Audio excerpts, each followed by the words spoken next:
Friends, Haryana judiciary में जो Haryana judiciary का भी एग्ज़ाम होना है कब है 13 नवंबर को।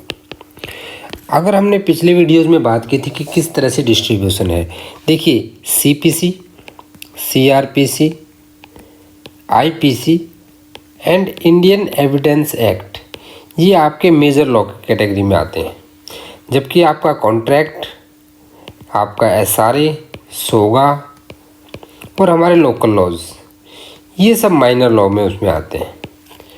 तो सबसे इम्पॉर्टेंट जो आपके मार्क्स गेन करने का चांसेस है वो मेजर लॉ में है।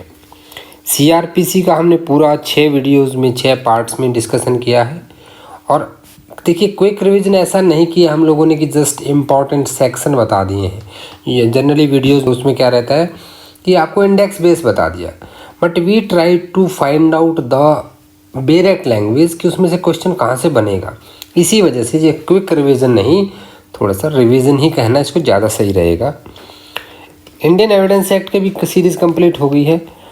Today we are starting CPC, civil procedure code 1908। तो इसका आज हम स्टार्ट करने वाले हैं क्विक रिवीजन। हरियाणा जुडिशरी के प्री एग्ज़ाम और आरजेएस जो है वहाँ भी ये सिलेबस में आती है। तो दोनों के एग्ज़ाम्स को ध्यान में रखते हुए हमने और हमारी टीम ने काफ़ी मेहनत की है इसके ऊपर। We try to find out the suitables, important and best way to tell you that which one is the important part in a CPC. आप अगर चैनल पर नए आए हैं तो मेरी आपसे रिक्वेस्ट है इसे सब्सक्राइब कर लें, सो दैट कि आपको जो नए नए वीडियोज़ हैं ना वो सारे मिल सकें। और साथ ही ना इस घंटी को भी प्रेस कर लें।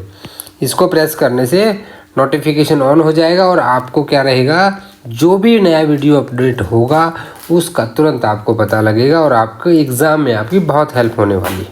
ये पार्ट 1 रहेगा। सीपीसी को भी हम पार्ट वाइज पार्ट बनाएंगे। और आप मुझे कमेंट करके ज़रूर बताएं कि आप सब एक ही पार्ट में चाहते हैं या अलग अलग पार्ट वाला जो कॉन्सेप्ट हम सीआरपीसी और इंडियन एविडेंस एक्ट में लाए हैं वही सही है। तो आगे के जो आईपीसी के वीडियोज़ हैं वो आपकी कमेंट्स के हिसाब से बनाए जाएंगे। देखिए civil procedure code 1908 by name itself it is a civil procedure. How civil litigation works in a civil litigation, what happens, the some party individual is known as plaintiff. उसे क्या कहते हैं हम? प्लेंटिफ कहते हैं, जिसके अधिकारों का हनन हुआ है, जिसकी राइट्स के इन्फ्रिंजमेंट हुई है। अब वो कहाँ जाता है? कोर्ट में जाता है। कोर्ट को जाके कहता है कि मेरे को मेरा राइट दिलाया जाए और बी को बोला जाए, कौन है ये? ए है कि बी को बोला जाए कि बी अपनी रिस्पॉन्सिबिलिटी को पूरा करे, लायबिलिटी को पूरा करे। तो जिसके खिलाफ गया उसको क्या कहेंगे? डिफेंडेंट कहेंगे। प्लेंटिफ एंड डिफेंडेंट दो होगी पार्टी। अब कोर्ट क्या करेगा? कोर्ट इनका एग्जामिनेशन करके विटनेसेस को सुनेगा एंड आफ्टर विटनेसेस एक जजमेंट दे देगा। And this judgment is always followed by a decree. और फिर इस डिक्री का एग्जीक्यूशन हो जाता है और बीच में प्रोसीजर आ जाता है पोस्ट ट्रायल में कि अपील भी हो सकती है। कोर्ट ऑफ फर्स्ट इंस्टेंस में जहाँ पे आपका मुकदमा डिसाइड हो गया उसका अपील भी कर सकते हो आप। ये जनरल प्रोसीजर है। जबकि सीआरपीसी में हमने कहा था कि वो आपके क्या है? पब्लिक रॉन्ग है। Any person can initiate the criminal line to motion, but in case of civil law the person who is affected by that particular wrong, it is a private wrong not public wrong. चलिए without delay हम start करते हैं। एक बार इसके skeleton को समझेंगे, इसके historical background से भी क्वेश्चन बन सकता है उसको भी थोड़ा सा समझेंगे। एमसीक्यूज़ को आप अपने उसमें हाईलाइट कर लें, इंपॉर्टेंट पॉइंट्स को नोट कर लें। देखिए कोड को 2 पार्ट में डिवाइड किया गया है। पहला पार्ट 158 सेक्शंस है और 51 ऑर्डर्स हैं अलॉन्ग विद द रूल्स, जिसमें रूल्स दिए गए हैं। सबसे बड़ा आपका ऑर्डर 21 है एग्जीक्यूशन, जिसमें 106 रूल्स हैं। अब इसकी हिस्ट्री की थोड़ी सी बात करें तो पहला कोड इनेक्ट हुआ था 1859 में। बहुत बार अमेंड किया गया लेकिन ये इंडिया के लिए सूटेबल नहीं, और लास्ट में 1908 में प्रेजेंट सीपीसी जो है वो ड्राफ्ट की गई और 1 जनवरी 1909 को हमें क्या मिल गया? हमारा सीपीसी मिला। अब पहले वाली जो CPC, first CPC, that was written by mister John Romilly but rare chances about to ask this question, but you should know. And the present CPC is written by Mr. Early Richard. This MCQ may be asked. Specially evidence का drafter पूछा जाता है generally, लेकिन CPC का भी याद रखना है। एविडेंस का कौन था इंडियन एविडेंस एक्ट का? जॉन फिट्जी स्टीफन, वो भी साथ साथ रिवाइज करते चलना है। लॉर्ड मैकॉले आईपीसी में थे, डॉक्टर के सुंदरम सीआरपीसी में थे। हमेशा जब भी एक चीज़ को देखते हैं तो try to connect it with the others. दूसरी चीज़ यहाँ पे क्या है कि ये कब अमेंड हुई? आफ्टर इंडिपेंडेंस 1950 और 56 में। ये मेजर अमेंडमेंट्स नहीं थी। जो मेजर अमेंडमेंट्स आई वो आई 1976, 1999 एंड 2002 में। अमेंडमेंट एक्ट जो 1976 का था वो जो है 1 February 1977 से अफेक्टेड हुआ। यहाँ से एक एमसीक्यू बन सकता है अगर बहुत डिफ़िकल्ट एमसीक्यू उसको निकालना है एग्जामिनर को। विद ड्यू रिस्पेक्ट, एग्जामिनर थोड़े से ना बहुत ऐसे क्वेश्चन निकालते हैं, बड़े ही ना वो होते हैं कि किस तरह से कैंडिडेट को फंसाना है। Except section 12, 13 and 15। अब आपसे वो पूछ लेगा कि जी सेक्शन 12 कब से लागू हुआ था? कब? किसका? अमेंडमेंट एक्ट 1976 का। तो इस तरह क्वेश्चन आपसे पूछ सकता है। तो 12 और जो 50 थे ये दोनों 1 मई 1977 को, और सेक्शन 13 जो है ये 1 जुलाई 1977 को लागू हुआ था। तो 3 डेट होगी, 1 फरवरी, 1 मई एंड 1 जुलाई। तो इस तरह से आपको याद रखना है। बहुत रेयर चांस है कि इतना डिफ़िकल्ट एमसीक्यू वो पूछेगा, बट हमें तो तैयार रहना है डिफ़िकल्टी लेवल के हिसाब से। आप ये मान के चलिए कि एग्जामिनर को बोल दीजिए कि जहाँ से पूछना है पूछो। हम क्या करके आए हैं? एमके लीगल शिक्षा पे क्विक रिवीजन करके आए हैं और हमें सब पता है कि क्वेश्चन कहाँ से आने वाला है। अब उसके बाद अमेंडमेंट जो हुई 1999 और 2002 में हुई, और ये दोनों की दोनों अमेंडमेंट एक साथ लागू हुई थी। देखिए कंफ्यूज नहीं होना है। आपको लगेगा कि 2002 में अमेंड हुआ है, 1999 में, तो ये कब हो गया होगा? 2000 में हो गया होगा, 2001 में हो गया होगा। नहीं, दोनों की अमेंडमेंट एक साथ लागू हुई थी। और जस्टिस मालीमठ कमेटी, जस्टिस मालीमठ साहब थे जिनके जो अध्यक्षता में कमेटी बनी थी, उनके रिकमेंडेशंस पे ये लागू हुआ था। इनकी रिकमेंडेशन में सीआरपीसी में कुछ याद आ रहा है? सीआरपीसी में देखिए, हम जब भी आप कोई भी वीडियो देखते हैं, चाहे आप मेरा वीडियो देखें किसी का वीडियो देखें, please keep with you all the bare acts, evidence act, IPC, CrPC, CPC. और जब भी आता है कोई इस टाइप का तो आप उसे कोरिलेट कर लें। सीआरपीसी में chapter 21 plea bargaining, that also came on the recommendation of this, it came into 2005 itself. तो यहाँ से आपको चीज़ें हो जाती हैं। भी नेचर ऑफ लॉ कैसा है? CPC is a procedural law. CPC, CrPC क्या है? इंडियन एविडेंस एक्ट, ये सब क्या है? प्रोसीजरल लॉ है। आईपीसी क्या है? सब्सटेंटिव लॉ है। Procedural law which brings the law into the motion. Okay, while the IPC defines the rights and liabilities only. Offence किसे कहता है? क्या अपराध होगा, क्या सजा कैसे दी जाएगी? सीआरपीसी बताएगी। देन नेक्स्ट आप आ जाइए। देखिए अब इसका एक बाइफर्केशन किया गया है। सेक्शन 1 से 8 को किसी पार्ट में नहीं डिवाइड किया गया है। टोटल पार्ट इसमें जो है 11 पार्ट्स में इसको डिस्ट्रीब्यूट किया गया है। प्लस में एक स्केड्यूल है इसमें, फर्स्ट स्केड्यूल। पहले इसमें 5 स्केड्यूल होते थे, पता है, अभी इसमें सिर्फ 4 को रिपील कर दिया गया है। 1 to 8 सिर्फ इसके प्रिलिमिनरी इंट्रोडक्टरी बातें करता है, लेकिन यहाँ से बहुत सारे एमसीक्यू बन सकते हैं। अराउंड 2 to 3 एमसीक्यूज निकल सकते हैं यहाँ से। देखिए आपकी डेफिनेशन से निकल जाएगा एक क्वेश्चन, ठीक है। उसके अलावा आपका शॉर्ट टाइटल एक्सटेंड से एक क्वेश्चन निकल सकता है, वो हम बात करेंगे अभी। 9 to 35 सूट्स इन जनरल। यहाँ तक देखिए आपको एग्जीक्यूशन से पहले की प्रोसीजर बताई गई है। ऑर्डर 1 से लेके ऑर्डर 21 तक इसके साथ पढ़ना है।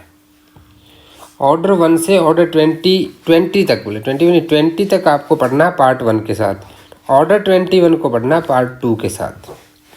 इंसिडेंटल प्रोसीडिंग, यहाँ पे आप कमीशन अपॉइंट कर देंगे। कमीशन अपॉइंट करेंगे तो ऑर्डर 26 के साथ पढ़ेंगे।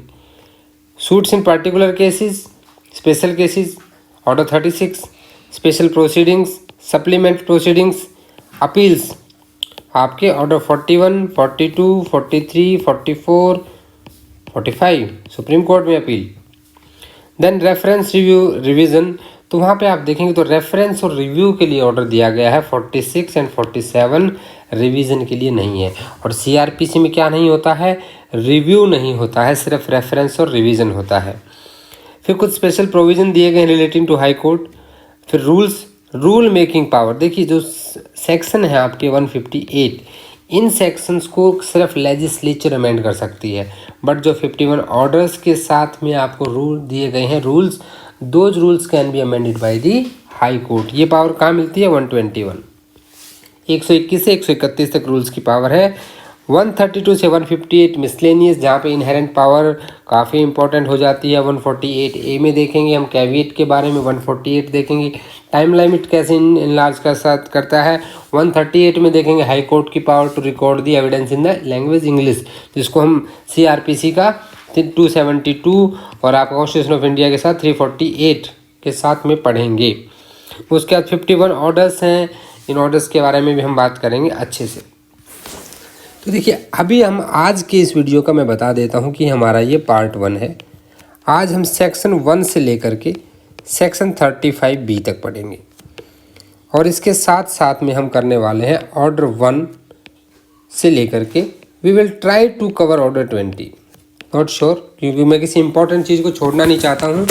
वीडियो चाहे मुझे 2 से 4 एक्स्ट्रा बनाने पड़ जाएँ, but I will not drop any important point. फिर भी अगर कोई हो जाता है तो प्लीज़ उसको भी पढ़ लीजिएगा। ऐसा तो नहीं कह सकता कि भाई मैं सभी कुछ इसमें डाल दूँगा, but I will try to catch up each and everything. अब आते हैं सेक्शन वाइज। अभी आप अपना बेरेक्ट खोल लीजिए, यहाँ से हम स्टार्ट करने वाले हैं CPC के सबसे ऊपर में 2 चीज़ें पहले लिख लीजिएगा। डेट ऑफ इनैक्टमेंट ENC कब था? 21 मार्च 1908, यानी कि जिस दिन इसको एसेंट मिला। और ये इन्फोर्स कब से आई? तो आपको सेक्शन 1 बता ही रहा है कब से आया था। 1 जनवरी 1909 से नया साल मनाया गया और तब ये आया। Drafted by whom? Mister early Richard. इसको हम CPC कहेंगे, ठीक है, कोई इसको याद करने की जरूरत नहीं होती है। 1 day of November, sorry January, sometimes slip of tongue हो जाता है। पिछले वीडियो में एक आध लाइन देखिए, ऐसा है कि कुछ ऐसे फैक्ट होते हैं जो बोलना हम कुछ और चाहते हैं पर कभी कभी बोलते हुए फ्लो में कुछ और निकल जाता है। तो please amend that and pardon me for the same thing which I have said anything wrong in the previous videos. I am trying to say correct, but please cop up with that. तो 1 जनवरी 1909 को ये force में आई थी। Second चीज़ आती है कि आपको पढ़ना है इसको CRPC के साथ में। CRPC क्रिमिनल का प्रोसीजर है, CPC आपका सिविल का प्रोसीजर है। दोनों ही कहाँ हैं? जो आपके स्टेट ऑफ नागालैंड और ट्राइबल एरियाज़ हैं। ट्राइबल एरिया कौन से हैं? जो 1972 से पहले कॉन्स्टिट्यूशन ऑफ इंडिया में क्या क्या था? 21 जनवरी एक डेट आती है 1972 में 6 शेड्यूल ऑफ इंडियन कॉन्स्टिट्यूशन के पैरा नंबर 20 में गवर्नमेंट ने आसाम के कुछ एरियाज़ को डाला था, उन्हें ट्राइबल एरिया कहा जाता है। और हिंदू मैरिज एक्ट में भी आप पढ़ते हैं, those tribal areas are not governed by the Hindu Marriage Act, although by the definition of that act they are Hindus, they are governed by their Santhal customs। इसके बारे में हम हिंदू मैरिज एक्ट में बात कर चुके हैं। लेकिन देखिए जब भी कोई ऐसी चीज़ पढ़ते हैं तो कोरिलेट योरसेल्फ। अब CPC तो इस पर पूरी अप्लाई नहीं होती, लेकिन स्टेट गवर्नमेंट बाय नोटिफिकेशन कर सकती है। क्या CRPC का कोई लेना देना है? बिल्कुल है। CRPC का चैप्टर 8, 10 और 11, ठीक है। Security to keep peace and good behaviour, public tranquillity, public nuisance and preventive action of police. ये जो धाराएं हैं, ये जो 3 अध्याय हैं आपके भारतीय दंड प्रक्रिया संहिता के, यानी कि CRPC के, ये भी इन स्टेट ऑफ नागालैंड और ट्राइबल एरिया पे लागू नहीं होते हैं। Correlate yourself with that. Okay, तो सेक्शन 1 से आपसे यही क्वेश्चंस बन सकते हैं, इससे ज़्यादा नहीं पूछ सकता है, ठीक है। ये स्टेट गवर्नमेंट बाई कर सकती है, उसको छोड़ दीजिए, इसमें ज़्यादा कुछ नहीं है। अब आते हैं कि ये होल इंडिया पे एप्लीकेबल है कि नहीं है। बिल्कुल है। जम्मू एंड कश्मीर देखिए ओमिट हो चुका है, आप बहुत बार पढ़ चुके हैं, क्योंकि अब जम्मू एंड कश्मीर है ही नहीं। अभी क्या है?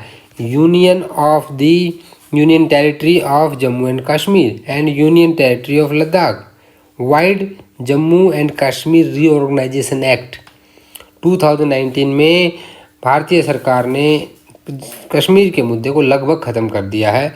और देखिए इसमें सबसे इम्पोर्टेंट क्या है कि जो इसका टेबल नंबर 1 है शेड्यूल 5 का, उसके सीरियल नंबर 8 के ऊपर 10 CPC है और सीरियल नंबर 9 पे CRPC है।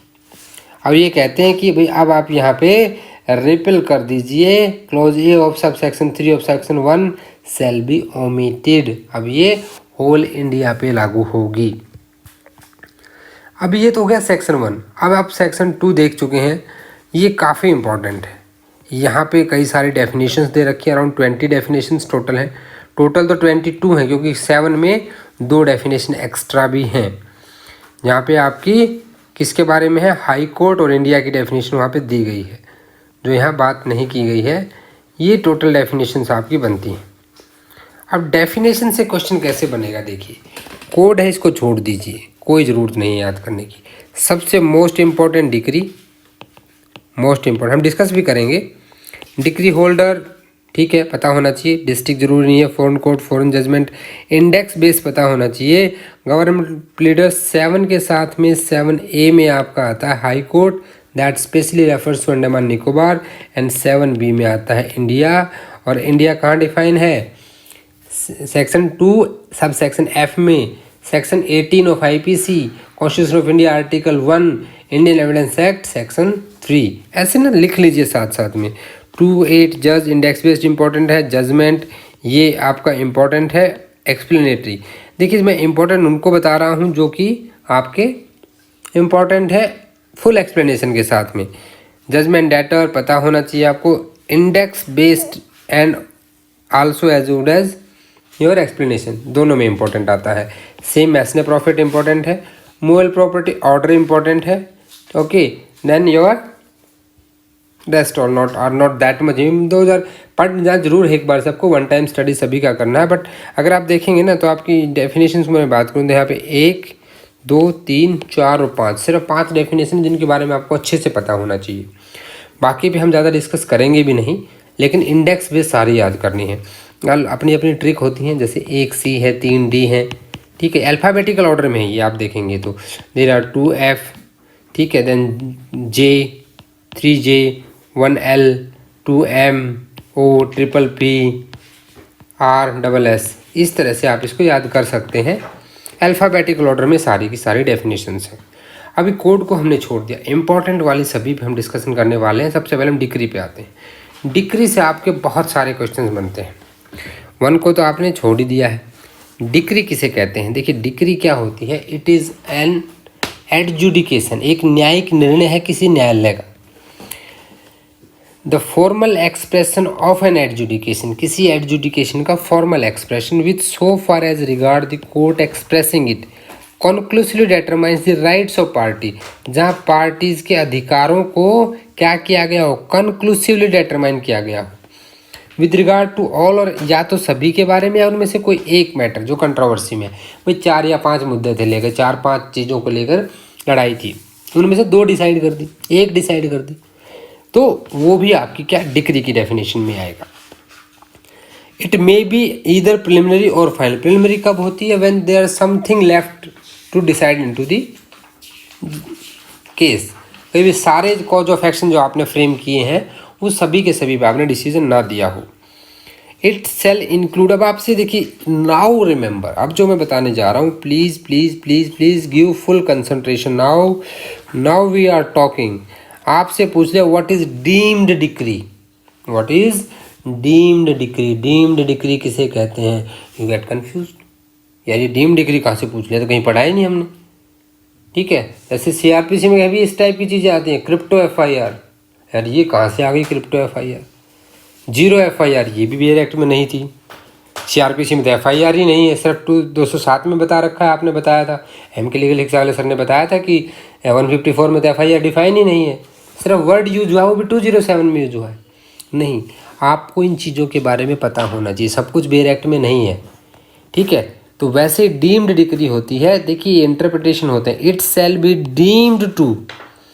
Deemed decree means the rejection of plaint and question determine under section 144। Section 144 क्या है भाई, रेस्टिट्यूशन, यानी कि प्रत्यास्थापन। भाई आपने A ने B के साथ मुकदमा किया और कोर्ट C1 कोर्ट में क्या हुआ, A के फेवर में डिसीजन आ गया, B कहाँ पहुँच गया, अपील करके अपीलेट कोर्ट में। अपीलेट कोर्ट ने कहा कि नहीं भाई ये तो बी के फेवर में करो, गलत कर दिया। तो पहले वाली कोर्ट ने जो ए के लिए काम कर दिए थे, अब वो क्या करने हैं, दोबारा से उस कंडीशन में बी के पास लेकर आने। पोजीशन इसको दे दिया था, अब वापस रेस्टिट्यूशन कराना है। This is known as restitution. तो ये दोनों की दोनों चीज़ें जो हैं आपकी डीम्ड डिक्री मानी जाती हैं। ठीक है, आई होप आपको चीज़ क्लियर होगी। जो भी स्लाइड में रेड में है प्लीज़ नोट इट डाउन, ये बहुत ही ज़्यादा इंपॉर्टेंट हो जाता है आपके लिए। अब आपने कहा कि रिजेक्शन ऑफ प्लेंट और सेक्शन 144 में जो क्वेश्चन डिटरमाइन किए गए उनको हमने डीम डिक्री किया, यानी कि these are also included in decree. But क्या इंक्लूड नहीं होता है, any order for dismissal for default, order of remand, dismissal of suit order under order 23 rule 1 and return of plaint for presentation to the proper court. ये आप order 7 में पढ़ते हैं। तो ये चीज़ें इंक्लूड नहीं होती हैं, तो यहाँ से भी कोई एमसीक्यू बन सकता है कि क्या चीज़ इंक्लूड नहीं होती है। देन नेक्स्ट आ जाता है कि हमने कहा कि इसकी डिग्री की 3 टाइप हैं। भाई कैसे टाइप हैं कि प्रिलिमिनरी वो होती है जहाँ पे मान लीजिए 1 2 3 कॉज ऑफ एक्शन है, 1 डिसाइड कर दिया 2 रह गए, 2 डिसाइड कर दिए 1 रह गया। Something is left in the case to decide, that is a preliminary. Final क्या है कि तीनों डिसाइड कर दिए, वो फाइनल होती है।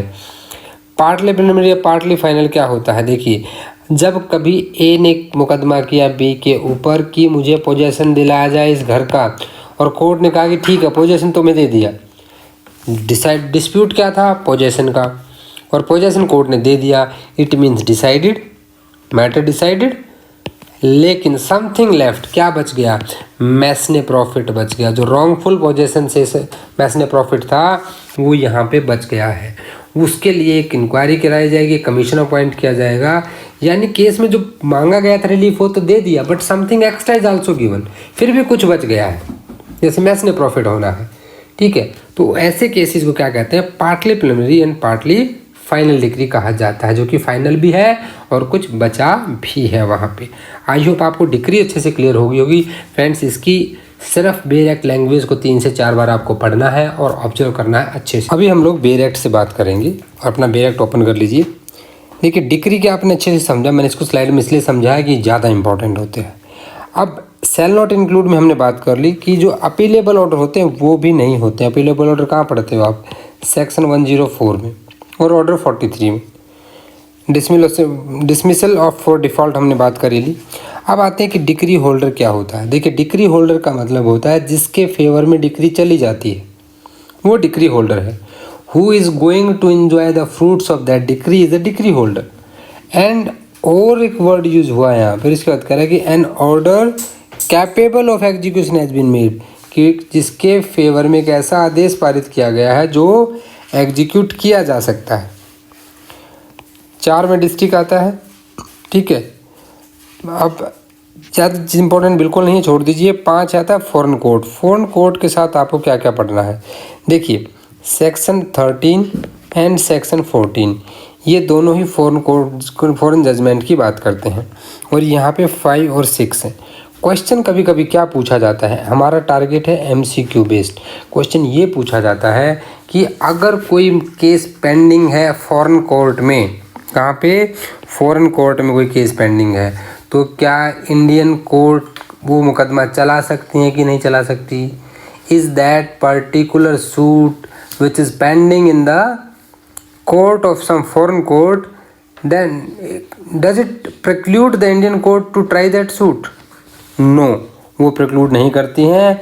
सेक्शन 10 डॉक्ट्राइन ऑफ रेस सब जुडाइस उस पर नहीं लागू होती है। ये क्वेश्चन कई बार पूछा गया, तो ध्यान दीजिएगा इस चीज़ के ऊपर। गवर्नमेंट प्लीडर को एक बार पढ़ लीजिएगा, जैसे हम वहाँ क्या पढ़ते हैं, पब्लिक प्रोसिक्यूटर पढ़ते हैं। पब्लिक प्रोसिक्यूटर के साथ पढ़ना 2KU CRPC में डिफाइंड है, एंड CRPC 24 में इसके बारे में बताया गया है। हाई कोर्ट, देखिए 7 ये कह रहा है कि जो अंडमान निकोबार का जो हाई कोर्ट है ना, वो हाई कोर्ट ऑफ कैलकाटा है। ठीक है, उसका अलग से हाई कोर्ट नहीं है। इंडिया को यहाँ डिफाइन कर दिया गया है। 8 जज है, जज mean presiding officer of a civil court. Section 2 sub section 9 judgement की बात करता है। जजमेंट होती है स्टेटमेंट गिवन बाय द जज, ग्राउंड्स ऑफ डिक्री और ऑर्डर। जो डिक्री पास करता है या जो ऑर्डर दिया जाता है कोर्ट के द्वारा, वहाँ पे जज साहब ने उसका क्या रीज़न है देना, किस ग्राउंड पे वो डिक्री दी है, तो ये जजमेंट में बताया जाता है। It contains the concise statement of the case, issues, and issues का फिर क्या रीजन है उस डिक्री का, and decree always follows the judgement. ये हमेशा याद रखना है आपको। जजमेंट डेटर वो होता है जिसके खिलाफ यानी जिसके अगेंस्ट में डिक्री दी जाती है, उसे क्या कहा जाता है, जजमेंट डेटर कहा जाता है। The now again the most important legal representative, यहाँ से एक आपका एमसीक्यू बन जाता है। एक तो आता है कि कहाँ पे लीगल रिप्रेजेंटेटिव डिफाइन है, एक क्वेश्चन तो यहाँ पे आता है। दूसरा देखिए, जब आप ऑर्डर 22 रूल 4A पढ़ते हैं, कहाँ पे पढ़ते हैं, ऑर्डर 22 रूल 4A, वहाँ पे कहा गया कि कब आपका सूट जो है वो लीगल रिप्रेजेंटेटिव ना होने पे क्या होगा। क्योंकि देखिए ऑर्डर 22 किसकी बात करता है, death, marriage and insolvency of the parties की। उस केस में उस केस को आगे कौन लेकर जाएगा, लीगल रिप्रेजेंटेटिव लेकर जाएंगे। तो लीगल रिप्रेजेंटेटिव का मतलब होता है person who in law represent. जो क्वेश्चन आपसे पूछा जाता है वो क्वेश्चन आपसे पूछा जाता है in law represent the state of deceased person. यही स्टेटमेंट आपसे पूछी जाती है एमसीक्यू में। आप पुराने अगर डिफरेंट स्टेट के जुडिशरी पेपर देखेंगे तो यहीं से क्वेश्चन बनता है। एंड है यानी कि दूसरी चीज़, ये पहली है, it include any person who intermeddles with the state of the disease. तो ये क्वेश्चन यहाँ से बन जाता है, क्या इंटरमेडल्स भी क्या है आपके लीगल रिप्रेजेंटेटिव में आते हैं, बिल्कुल आते हैं। उसके बाद क्या आता है, अगेन एंड, यानी कि this is your second condition. अब आती है आपकी third condition, where a party sues or is sued in a representative character of the person on whom the state devolves on the death of the party, so suing or sued. ये आपकी तीसरी condition है। Total 3 condition होती हैं legal representative को जो define करती हैं, स्टेटमेंट बेस तीनों पूछी जा सकती हैं। अब आता है again much more most important. देखिए इसके लिए क्या वर्ड यूज़ किया जाए, क्योंकि ये बहुत बार पूछा जाता है और बार बार पूछा जाता है कि यहाँ पे इलीगल पोजेशन या रॉन्गफुल पोजेशन। आपको याद रखना है मैसने प्रॉफिट डिफाइंड कहाँ पे है, कोई मीन प्रॉफिट कहता है, कोई मैसने प्रॉफिट कहता है, तो 2 के सब सेक्शन 12 में ये डिफाइन है। और रॉन्गफुल पोजेशन की बात करता है। रॉन्गफुल पोजेशन किसका, किसी प्रॉपर्टी का एक्चुअली रिसीव्ड और might with ordinary diligence have received thereupon. आपकी दुकान थी, आपकी दुकान को मिस्टर बी ने क्या कर रखा था, कब्जा कर रखा था। तो यहाँ पे जो मिस्टर बी आपकी दुकान का किराया भी तो ले रहे थे, 1 साल तक रॉन्गफुल पोजीशन रखा, 1 साल तक उसको रेंट पे दे रखा था, बेनिफिट लिया उससे, वो बेनिफिट लिया, वो क्या है, दैट इज मैसने प्रॉफिट। और मैसने प्रॉफिट जिन केसेज में दिए जाते हैं वहीं पे आपकी पार्टली प्रिलिमिनरी और पार्टली जो फाइनल डिक्री है वो दी जाती है। ये आपको यहाँ पे याद रखना है। दूसरा एक चीज़ आपको मैं यहाँ बता दूं कि चीज़ इंक्लूड नहीं होती है। क्या इंक्लूड नहीं होता ये भी आपको यहाँ पे ध्यान देना है। बट सेल नॉट इंक्लूड, क्या इंक्लूड नहीं करता, profit due to improvement made by the person in wrongful position. जब बी के पास आपकी शॉप थी तो उस वक्त बी ने उसमें कई सारे इंप्रूवमेंट कराए हैं, भी कई सारा काम करवाया है, तो उस केसेस में आप उसका क्या है नहीं ले सकते हैं। उसके बाद आते हैं मूवेबल प्रॉपर्टी, ये ज़्यादा ग्रोइंग क्रॉप्स है, टीपी एक्ट्स में यहाँ से नहीं पूछी जाती, नॉट रिक्वायर्ड। ऑर्डर इंपॉर्टेंट है, 2 के 2 में आपकी डिक्री डिफाइन है, 2 के 14 में ऑर्डर डिफाइन है। ऑर्डर क्या होते हैं, there also the formal expression of any decision of civil court which is not a decree. Decree क्या करती थी, कंक्लूसिव डिटरमाइन करती थी, लेकिन ऑर्डर से ऐसा नहीं है, स्टे ऑर्डर दे दिया गया तो स्टे ऑर्डर क्या स्टे लग जाएगा, तब तक भाई आप उसका आगे यूज़ नहीं करेंगे। इट डजेंट मीन कि उसने आपको पोजीशन दे दिया, तो उसको क्या कहेंगे, ऑर्डर कहा जाता है। प्लीडर की डेफिनेशन यहाँ पे आ जाती है, प्रिस्क्राइब्ड, पब्लिक ऑफिसर, इसको एक बार जरूर देख लें कि पब्लिक ऑफिसर की कैटेगरी में कौन कौन आता है। देन सब सेक्शन 18 है जो सेक्शन 2 का, इस पर जरूर ध्यान देना आपको, बिकॉज जो फर्स्ट शेड्यूल जहाँ पे हमने कहा कि 51 ऑर्डर्स हैं कंटेनिंग रूल्स, उन रूल को अमेंड कर सकता है हाई कोर्ट, तो वो पावर कहाँ पे दे रखी है, यानी कि आप जब 121 से 131 पढ़ते हैं तो वहाँ पे रूल्स के बारे में बता रखा है। तो under section 122 and 125 means rules and form contain in the first schedules, जो 122 के तहत बनाए हैं, मतलब वहाँ पे पावर दी गई है। Share in corporation including stock, debenture bonds, sign means judgement and decree including stamped. और इसमें साथ में एक चीज़ और ध्यान देना, जब आप पब्लिक ऑफिसर जो पढ़ेंगे तो देखिए आईपीसी के सेक्शन 21 को भी साथ में देखना है। आईपीसी का सेक्शन 21 किसके बारे में बात करता है, पब्लिक सर्वेंट की बात करता है, और यहाँ हम बात करते हैं पब्लिक ऑफिसर की।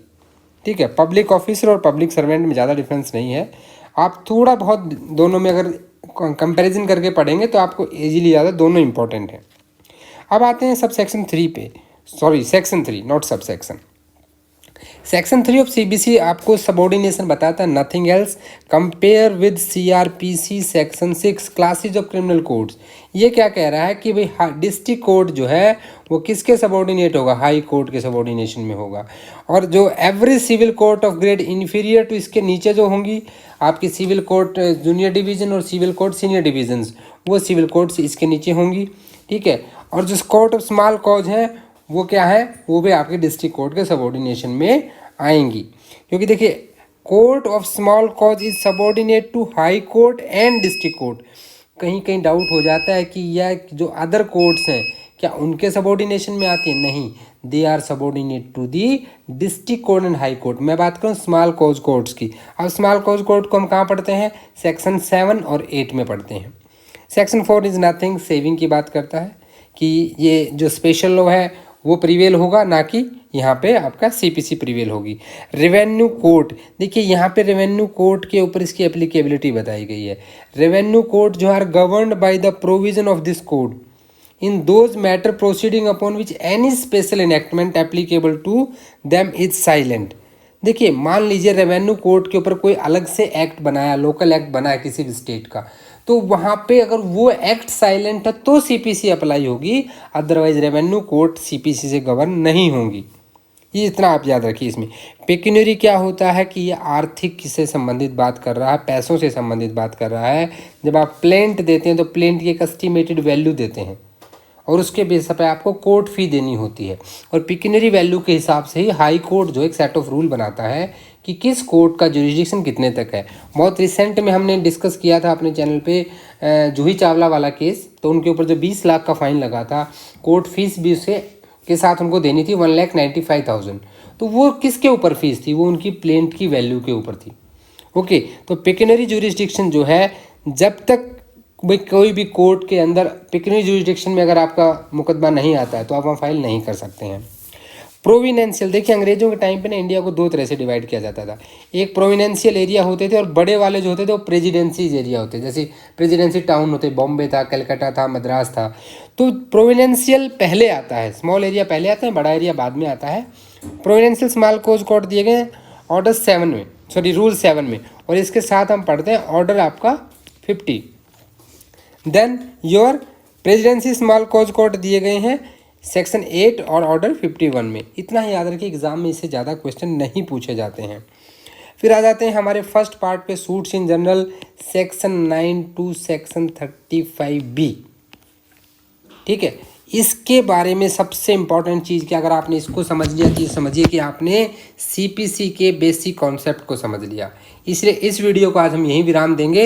इसके साथ अभी तुरंत कुछ समय बाद आपको दूसरा वीडियो मिलेगा, उसमें सेक्शन 9 से सेक्शन 35B की हम चर्चा करेंगे, क्योंकि वीडियो बहुत लेंथी हो जाएगा, इंटरेस्ट आपका कम हो जाएगा और आप इस इंपॉर्टेंट पार्ट को मिस कर देंगे। सो मैं इस इंपॉर्टेंट पार्ट को इनिशियल वीडियो से शुरू करना चाहता हूँ, सो दैट आपकी कंसंट्रेशन बनी रहे। So thanks for watching this video my dear friends. CPC का ये पहला पार्ट था, सेक्शन 1 से लेके सेक्शन 8 तक। प्लान तो हमारा था कि पूरा सेक्शन 35B तक कवर करें, लेकिन मैं उस इंपॉर्टेंट पार्ट को वीडियो के इनिशियल उसमें रखना चाहता हूं, सो दैट कि आपसे वो चीज़ें मिस ना हो। इसलिए छोटे छोटे वीडियो देखिए, आराम से देखिए, बट जितना देखें उतना रिवाइज कीजिए।